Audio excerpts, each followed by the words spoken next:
bonus reading for February the 18th to February the 19th, Earth signs. Your cards are the Empress, the Emperor, and the Chariot.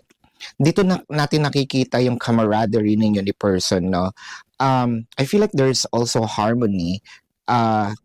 Kapag nagsasalita siya or yung mga request mo, pinapakinggan niya, ginagawa niya or gagawin niya, ganun din naman ikaw. So, nandito yung give and take. Maganda yung flow ng energy ngayong araw na ito or nitong mga araw na ito.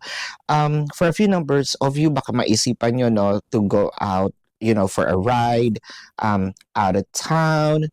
I'm seeing here some sort of like a travel, somewhat, or baka naman kasi this travel is a progress, no, between you and your person. Also, for those who have challenges, no, misunderstanding, I feel like this is surpassing any obstacles between you and your person.